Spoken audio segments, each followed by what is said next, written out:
Today on the Videomaker Podcast, Chris and I talk all about the new Canon EOS R5 C. Frankly, we are a little bit starved for camera news these days. Actually, for the past couple of years, we've been starved for camera news. So now that this new Canon camera has come out, which actually seems like a pretty exciting and interesting camera for the video market, we finally have something to talk about here. It's been quite a while since we talked about a new camera. I think the last one we talked about was the DJI camera. So this is a fun conversation to have, one we don't get to have very often these days. Hopefully we'll have them more often as the camera companies start to come out with some new cameras. This is not a review. We don't actually have one in yet. We haven't tried it. We are basically talking about it based on first impressions from what we've seen of the tech specs and all the information that's come out online. Hopefully we'll have one soon, but for now, you can listen to us geek out about new technology. As always, if you've been listening to the podcast and you enjoy it, we'd love it if you went to Spotify or iTunes and hit the subscribe button or the follow button or the heart button or whatever your app has, so that it delivers the podcast straight to your mobile device every time we put one out. It'll be really convenient for you, and it is also really helpful for us, believe it or not. So without any further ado, let's get on with the show.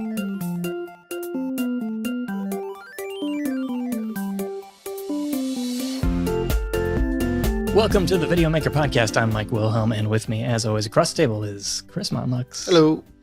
Chris, let's see. No new audio configurations today, right?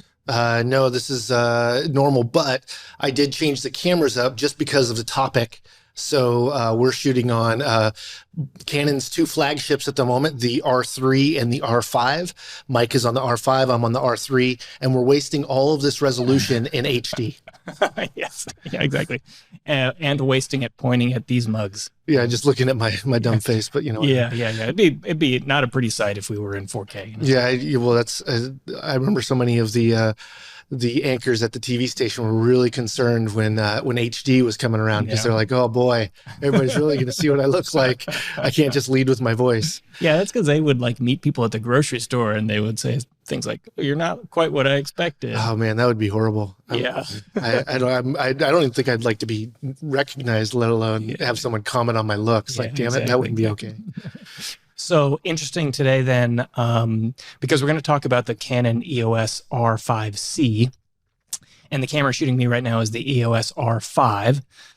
This new camera is the cinema version of the same thing, basically. Yeah. And it's really like the same size as it, but it's deeper because it has a fan that can be on. And I think it's actually EOS. Every time they said they said EOS. Yes. And I can't keep it straight. I'm like, oh, should it be EOS? No, it's probably EOS. And then I end up making the wrong choice. But I've heard them say that as well. In fact, I've heard them correct us and saying EOS. I wonder how much of that is like over time it was originally EOS, but people have to say it 100 times a day when they work for Canon, and it sort of evolves into EOS. Yeah, well, and that's the thing is, like, I don't think it mattered much. No one was really pushing the EOS part, like when it was the 5D Mark III. It was just the 5D Mark III. Yeah. But since they've gone to mirrorless, EOS matters because there's a smaller number behind it. I don't know. 5D, R5, whatever, same difference. And also in that amount of time, they branched off of the original EOS line with the Cinema EOS. Yes. I had to say that. Yeah. And that's what this is. This is Cinema EOS. So as far as they're qualifying it, this is a cinema camera. That's what the C stands for. And this is a video first camera that shoots awesome photos, which is really the opposite of every other mirrorless camera on the market that shoots still photos. It's photos first, then video. And really, I mean, that's kind of a play because it's an R5 with a bunch more video features, but it's got all the video features that you need for that next level camera. And it's actually pretty affordable for what it's offering at $4,500, which no chump change for sure. But definitely, I mean, you can shoot 12-bit RAW internally. Let's see here. I can bring it up here on the screen. Yeah, 8-bit or 8K RAW light up to 60p internally you can capture, which is insane, and with no record limit time. Other than I'm imagining your media filling up pretty fast there.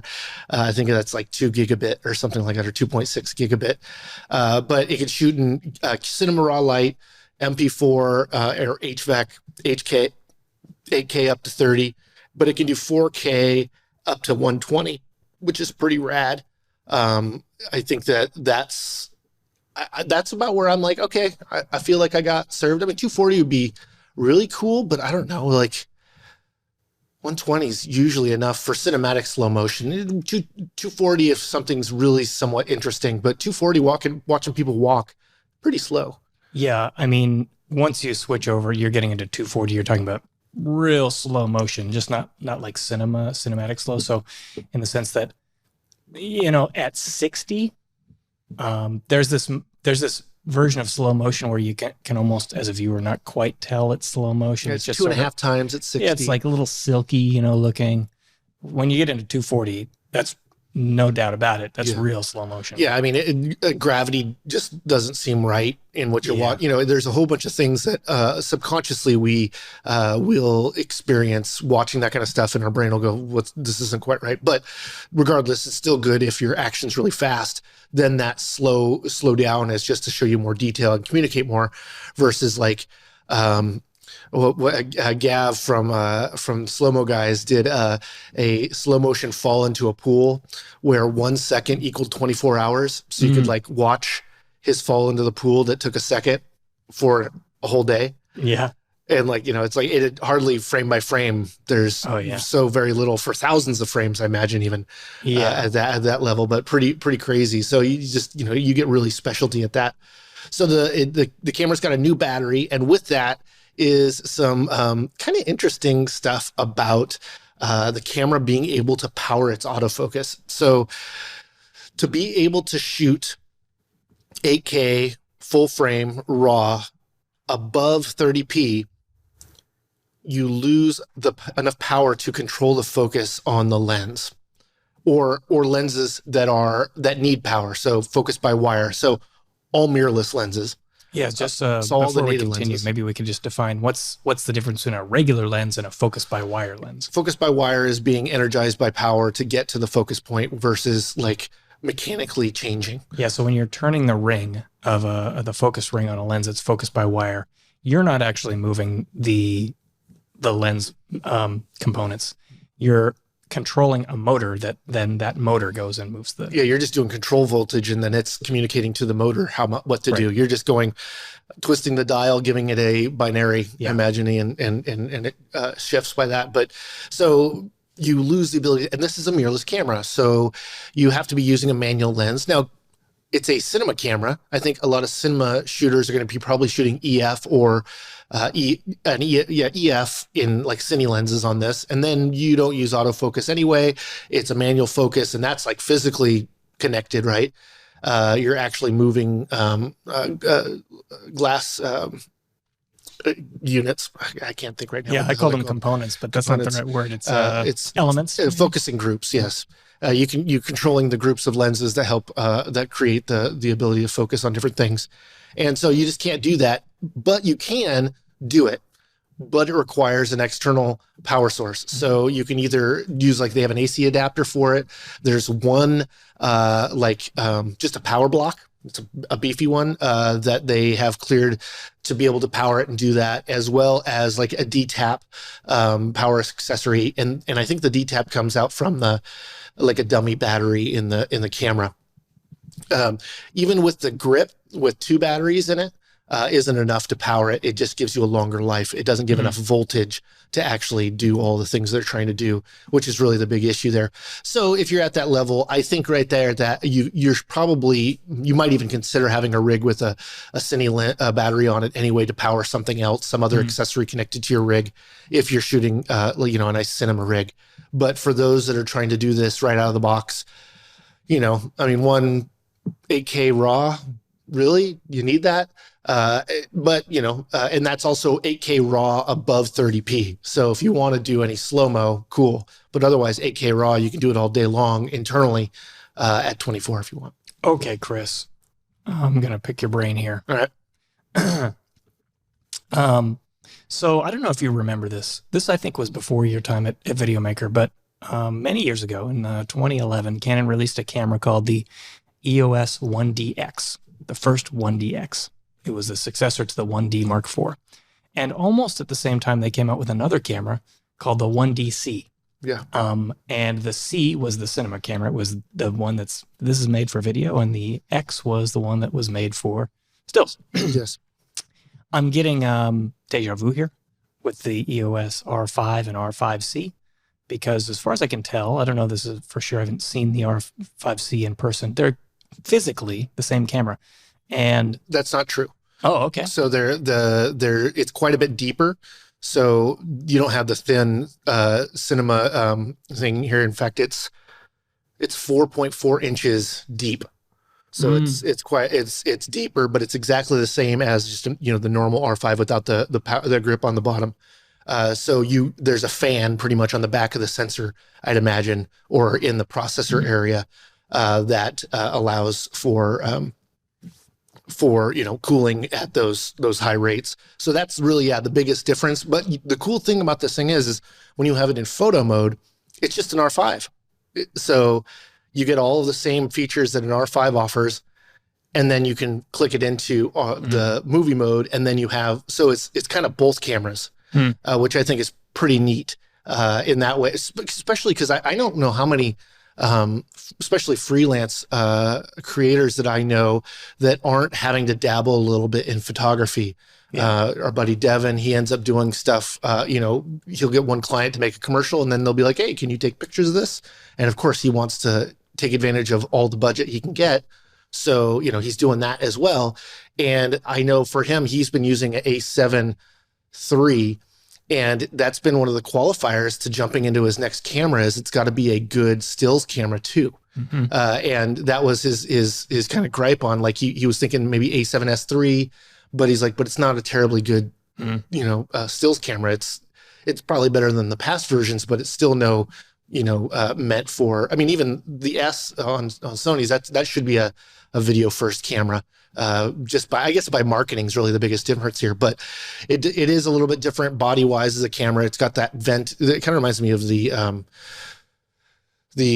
fixed lens cinema cameras they had there for a while. What were those numbers? Oh yeah, boy. C1, no, it's not C100, but it's, you gotta look it up.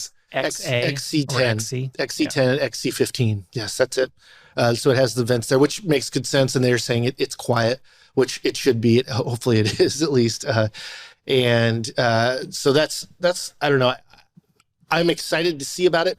Here's the other cool thing, which I think we're going to see on most mirrorless cameras that are probably not Sony, is Tascam has their new hot shoe adapter that allows you to have 2 XLR inputs into a camera, and it's digital audio.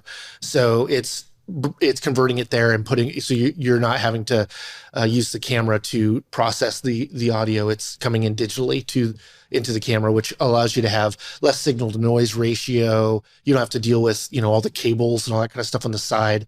But it allows you to have 2 mic preamps and 2 XLR inputs with phantom power, but the Tascam's making it. So it also works with like Panasonic cameras and all that kind of thing. This is the first one I've gotten a presentation with it included as part of its feature set. So it's like, oh yeah. And if you want to add some XLR inputs, Tascam makes this thing, which I think is really interesting. It reminds me of what Atomos is doing with their recorders. Like, oh yeah, and if you want to shoot 12K RAW, it'll go out the HDMI, and you can try to record, 12K over HDMI and see how, long uninterrupted your shot will be. I've been recently shooting on a Ninja 5, and it's been losing HDMI connection, and it's been like just ruining my takes. It's been really frustrating lately. So I've been kind of hypersensitive about that. But that, HDMI is just kind of a crummy connector, and having to go from, one preamp into another preamp is problematic. That's and the preamps on cameras, on this form factor cameras, are usually pretty crummy. So that's a nice thing, but it's an additional cost for sure. Well, it's wise of them, I think, to kind of join up with another company. Apple has been doing this for years, right? Like when you buy a computer, a lot of times they'll try to upsell you on something like, oh, you want the big 30-inch Thunderbolt monitor. LG makes one, and we'll bundle it with your laptop. Yeah. It's so they can just take your budget and do it all in once, which it'd be cool. I don't know. They didn't talk about having a bundle with that included, but I'd imagine at some point, that would make some sense. I'm sure the retailers are doing it. Yeah, exactly. They're already doing that. Rather, if they're going to do it directly, which like Nikon made a big giant package. It was like the filmmaker's package that came with an Atomos recorder and the primes that they thought you would need or whatever. That's smart. Totally a good idea. Because I mean, it's what's better than just having to get all your stuff at once and knowing that's the price versus, I mean, it might not be all the things you want. I think the other part of it is sometimes when you buy those things, you get parts of it that you don't need. So I bring up that those old cameras in 2011 because at the time they were accused of basically labeling one a video camera and marking up the price when the components, everything in it was physically identical. Mm-hmm. I think someone did a teardown and compared them and it was like the same thing. The sticker was different or something. Software is different, obviously. Yeah. So happy to hear that at least, you can look at the cameras and see they're different. Yeah, if we look at the specs, I'm trying to compare two different formats of specs here. The EOS R5 also shoots 8K RAW, but only up to 30 frames per second. And it's limited, I think, in its a duration of record time. Yeah, probably if it's a still camera. Versus this is not. And of course, that's the stupid tax issue in Europe, which I think a lot of companies are getting around now. But Canon's such a volume, I think they still are concerned about it. You have a time code port, so you can connect cameras, which is of course really necessary in some shoots, and you just aren't gonna be able to do it. Of course, all of the same Canon logs and HLG and that they're offering, but this is. Let's put it this way. I've been to a lot of camera downloads, them just telling us about press release talk over presentations, whatnot. And this I was excited about just for the sake of the R5 is a great camera. And it's cool that you can just like put it into R5 mode. And they're saying, yeah, this is that. And then you have this, but made for video outside, which I think gives it more capability, which it does give it more capability, mostly because of the cooling ability. And, let's face it, video shooters, size isn't as important for, I'd say, the majority. I think it takes the specialties like, I shoot off a gimbal all the time, or, or I'm a weakling and I can't hold a camera, so I need a light camera, that kind of stuff. That's me. And, might be a benefit in some cases, like our friend Devin, who wants to get some photo work every once in a while. If he's carrying around this video camera that when he takes it off the tripod, it looks exactly like a stills camera and someone sees him with it. He goes, oh, you're a photographer also, apparently. So take some photos of my whatever. Yeah. I mean, it's kind of cool because you are getting the functions of a cinema camera although it's got a micro HDMI cable. It's just some of those things. It's like Panasonic's been doing it right. They've been giving us a full size HDMI. Sony figured it out, and it seems like Canon's giving us smaller and smaller ones. We're gonna have like hyper mini HDMI that like you look at it and it unplugs itself. But so, Chris, I think that we probably did a podcast episode on the R5. Yeah. And at the time we were talking about like, boy, do you really need to 8K? Is it really worth the money that they want for this camera to get 8K?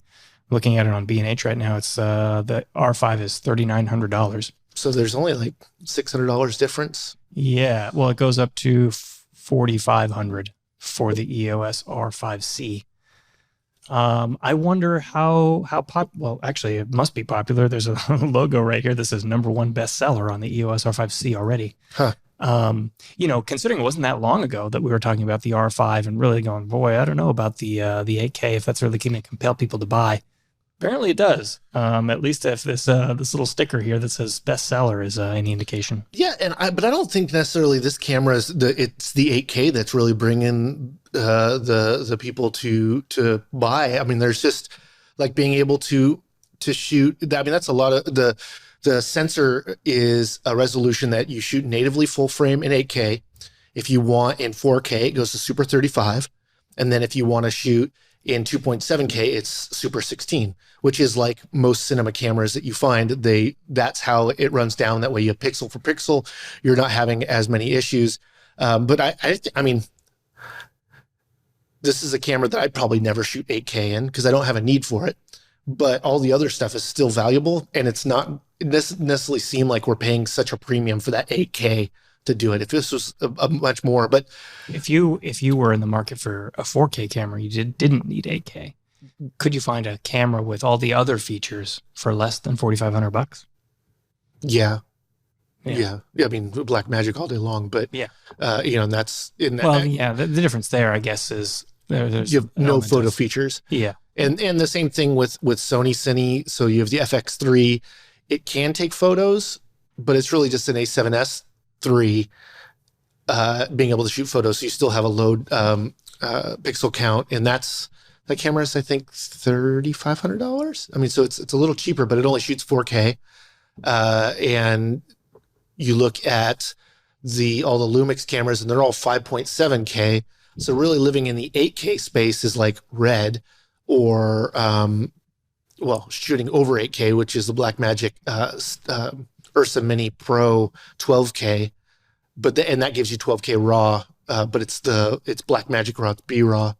So if that's a difference between that and Canon RAW Light or Cinema RAW Light. So Nikon is going to have a hard sell versus this camera for video shooters. Well, yeah, I mean, that's the thing. I think the Z9, although, it's shooting 8K. So this is like Nikon all of a sudden coming out with exciting video feature, which is great.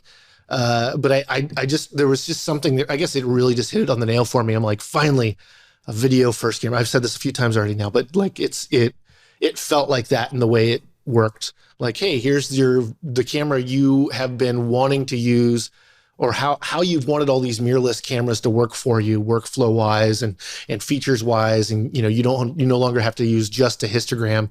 There's waveform monitors and whatnot in this as well. So it gives you all those cinema features you need, but all the other things that you really like about having a smaller camera. And of course, the really nice side part, which is having a really nice stills camera. I mean, I don't shoot a lot of video outside of here, but I do shoot photos. And when I do, I choose the camera with the most megapixels to take out of here. Now, is that like really a purchase decision type thing? No. I mean, push comes to shove, it'd be based on what the work I was doing. But since I have a choice of a lot of things, that I usually end up going for megapixels.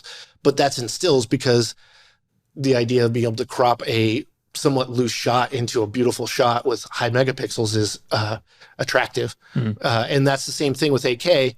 You can shoot a little bit wider, but I don't want to have to reframe every single shot I do because I shot it in 8K or whatever. And I'm getting to a point of like self-preservation of like, what's the bit depth that this project needs for these shots, like for A-roll. I don't need 10-bit A-roll. I could do 8-bit if it's all lit right. I'm probably not going to even grade much out of it. But if I'm shooting in some really hard dynamic range situation, oh man, I'm probably going to take advantage of all of the extra data I can get, whatever camera I'm using. So the Nikon, the Z9 is $1,000 more. It's $1,000 more. Yeah, $5,500. Wow. We have one coming, which I'm excited because they haven't even shipped them to, they've just shipped them to like the Nikon Pro members or something like that. I saw a headline from Nikon Rumors, so maybe it's not real. But that I was looking up lenses to have them send it with, and I was kind of underwhelmed by the selection because I haven't really looked at the Z lenses. It's the S mount on the Z lenses, I think. But that there just wasn't a huge selection, and they're still, I think, banking on the idea you're going to use an adapter with these if you want to use any of those photo lenses. So they're just trying not to even remake a lot of their photo lenses. Really? I mean, there's a good, I don't know that for truth, but it just seemed like the selection wasn't as big, and that makes good sense because the Z hasn't been as big as the other manufacturers' mirrorless lines, right? It was enough that the Z6 Mark II didn't even have any new video features in it at all. So it seemed like, for us at least, it was really disinterested. But then the Z9 has a lot of great features, and I have seen a lot of footage, and it looks really great. Nikon cameras usually do, but they don't seem to be on the side of value for sure. Yeah, I mean, this is Nikon's flagship stills camera. I mean, they're a still camera company. So that's really the rubric which we should measure it by compared to the the Canon. Compare this to the price then of the R3, because that's the actual flagship. If you have B&H up, I do. The R3 is, what did I say, was $3,800 or something? That was the R5. The R3 is the flagship. That's like the 1DX Mark III mirrorless. Okay, let's look at it here. That's what I'm on right now. The R3 is pretty dang expensive. Yeah. $6,000, so that's more expensive than the Z9. Yeah, that's truly their flagship, which I think is weird in the number-wise thing. It's like the flagship's a smaller number, but I don't think you can win in naming protocols. Well, Nikon and Canon go in opposite directions here typically. And if we look back at the DSLR line, it was like the 7D is the entry point, then the 6D, then the 5D, then the 1D is the flagship. I guess that's true. Well, except for you have like the EOS R, and then I'm like, is that a 1? Is that a 5? I don't know. Is that the 10? Yeah, well, the R comes out, and then it kind of flips the script, I guess. Well, actually, R3 is the lower number. Right? We have no R1 right now. Yeah, and there's the RS, which is the cheaper full frame too. So that's $1,200. So we should start a betting pool. RP. RP. Yeah. RP. Well, there's the FP, which is the Sigma camera. Sigma. I'm spinning in Canon mirrorless now. I reviewed all these cameras. I should know the model numbers. Well, I think we should make a betting pool on R1. When is the Canon EOS R1 coming out? Yeah. And what does it need to have to be the R1 at this point? Because the R3 delivered in the like high performance camera. It does all the things that those big bodied cameras did in a lighter body, and faster in some ways, and expanding the tool set, which is pretty fantastic. I think they should have probably put 2 of the same media slots in it, because I think those types of shooters need that. They do, they might be shooting in different types of shots, and I think the idea there is more to have your phone connected to it, so you're shooting your JPEGs to it instead of onto your card or something like that. But it's different users. It's not necessarily someone that needs high resolution, even though the sensor looks really nice. I've been really happy actually with the way the R3 looks. So, if we're considering the EOS R5 C, what would you say is its main competitor? Is it the C70? Well, in Canon, Canon world, the C70, but the C70 is more they're talking about, like, it's like the creator's cinema camera is more of their push on that, but it's not cheap. Is it? I don't have a price on that one in front of me here. Well, no, it's not.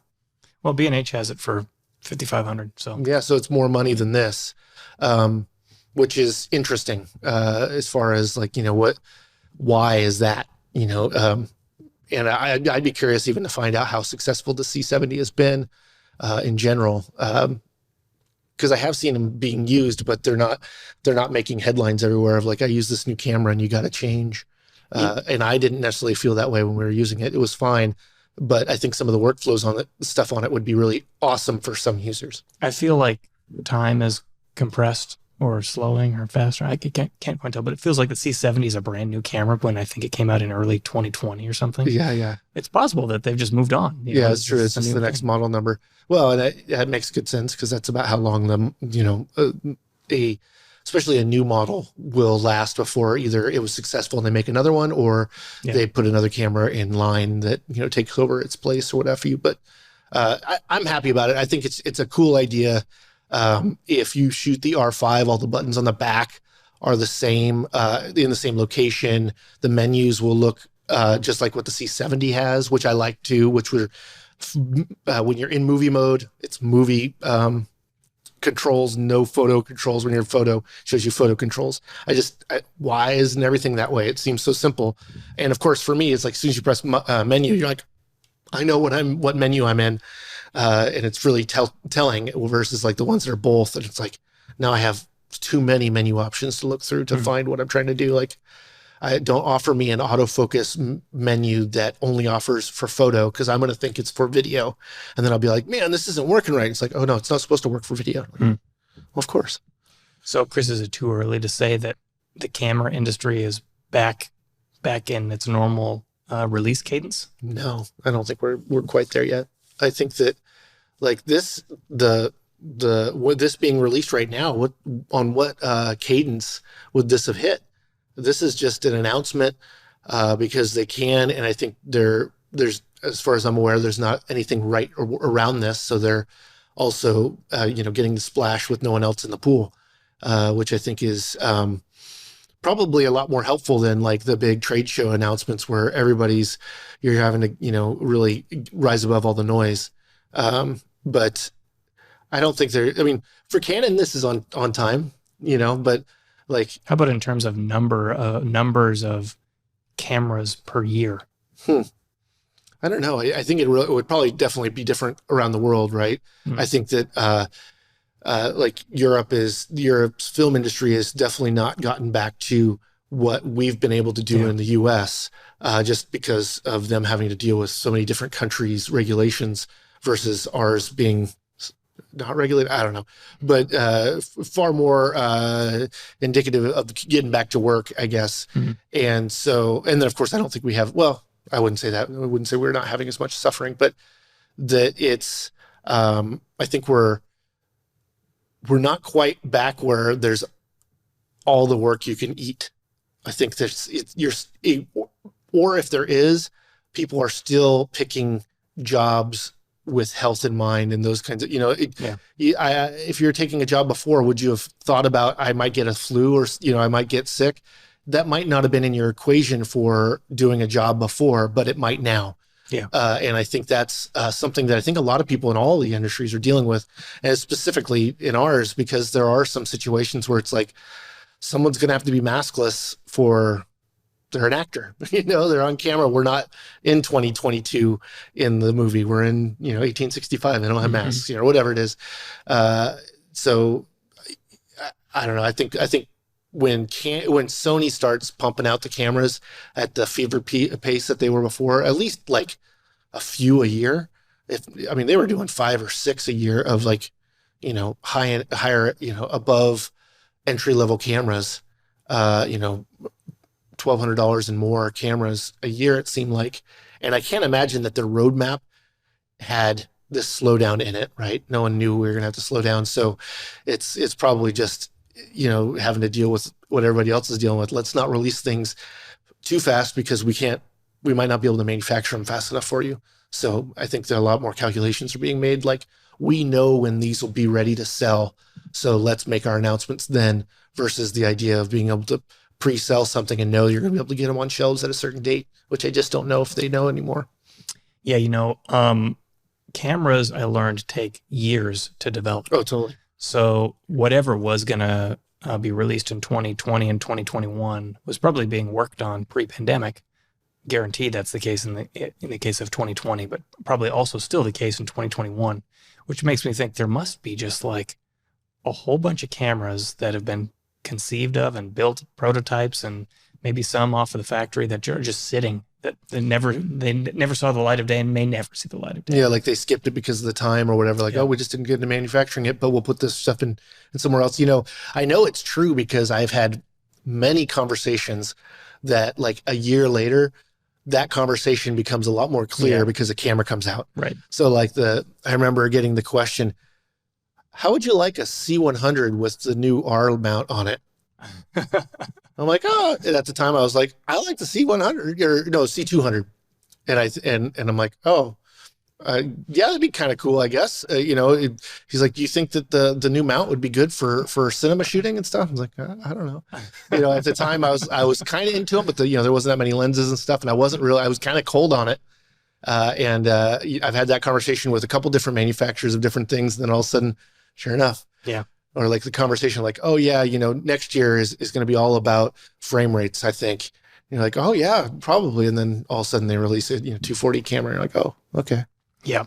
That makes me think that this whole limitation on the R5 C with the autofocus not working when you're shooting 60 frames per second, 8K raw, that has to be fleeting. That can't stick around if they're marketing this as a cinema camera for pros, right? Because they want to sell these new mirrorless lenses. And it's that what they're saying now basically is go back and probably use your old lenses. Shoot manual when you're shooting at that high rate. I think that's kind of the communication but they do have solutions. I mean, there are, like I said, you could just get a battery pack, plug right into the USB-C. Now you have enough power. You can have an AC adapter, same thing, or one that goes in the dummy battery. Sure. So there are solutions to dealing with it, but I'm just kind of surprised that they would put this battery in it if it didn't power all the functions. And what that makes me think is we're able to make this camera do this, but we didn't design it to do this because we want to make a big impression on the feature set. And I think the people that are going to be at that level of wanting to be interested in that stuff probably aren't even considering this camera anyway. Yeah. You know what I mean? If you're really needing 8K, you've probably been living in the RE Cine, the RE or red. You're definitely in a much more expensive camera than a $5,000 camera. You know, you're not even considering that, but you might be considering it as a B camera or something like that. But then you don't need the raw aspect of it, likely. I think a lot of the B cameras adding much data. I guess it depends on what you're shooting, but and all the cameras are making it on all the sets now, just because they all do take a really great image. So if it works with the final production, then I don't think there's any loyalty to just using the old big cameras or, the big giant fairing, all of the tools that are there. Yeah. Some jobs don't need it all. Yeah. I mean, they're fine lenses. And if you want to do the whole thing where you mount another battery onto the cage of your camera, I guess you could do that. Seems just strange though that they'd be talking to these people who might have access to all these older, not very old, but Canon cinema lenses, and trying to say, oh, use our new mirrorless camera, and don't bother buying the new lenses, or just use the ones you have, or buy them and use this funky workaround. Yeah, I think it's like they know you're gonna get a 24-105 with the kit. That'll probably do you fine for all your photo stuff, and then just use your cine lenses that you were going to use anyway on your video work. Yeah, it's like that autofocus. I like autofocus. We're using it right now, but in a lot of situations, it's totally unnecessary and almost and unwanted. So it's kind of like when you're at that level, how much does that user really care about having power to the focus group? Well, you got to be able to focus the camera in the first place. True, but I think you're already talking about someone's just going to be using a prime on an adapter. And that's why Canon has the three different types of adapters that they have. But it really depends, I guess. They're still selling EF lenses, so they'll sell you one of those just as much as they'll sell you an R lens. But it is kind of silly. It was kind of funny when they're doing it, and it even has a new battery. It's interesting because it's the LP6N and then another letter. I don't know what it is. I have it up here. But so they made a new battery for this camera. It's using a new battery, but it's not quite up there. And so is it that there's going to be another battery that has higher voltage? Like, this is a tiny little battery, it's the Canon one, but it's LPE6NH.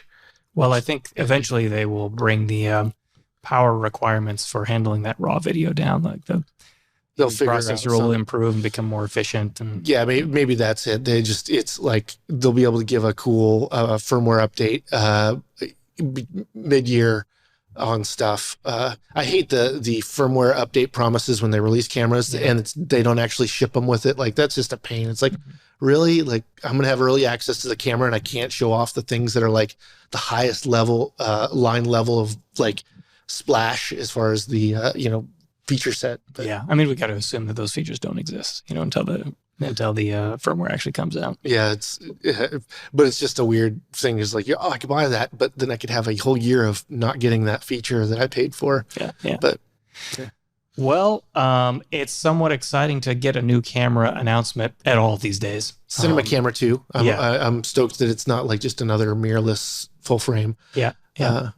And hopefully we will have one here in the building sometime soon to actually try it out. Yeah, I asked for one. They said they won't have it for a few weeks, but that doesn't mean we'll get them in a few weeks, but maybe they will. Yeah, the cinema cameras are typically a little bit harder to get than the more consumer cameras, but I'm sure it'll make it here eventually. Canon treats us well. Until then, we can just assess it based on the tech specs. Yeah, so far I give it 5 monkeys out of 6 raccoons. Is one monkey equivalent to a raccoon? I feel like that's the question. You got to figure that out, because I'm trying to be vague here because I have no idea. All right, so maybe we'll call it there. Thanks, everyone, for tuning in.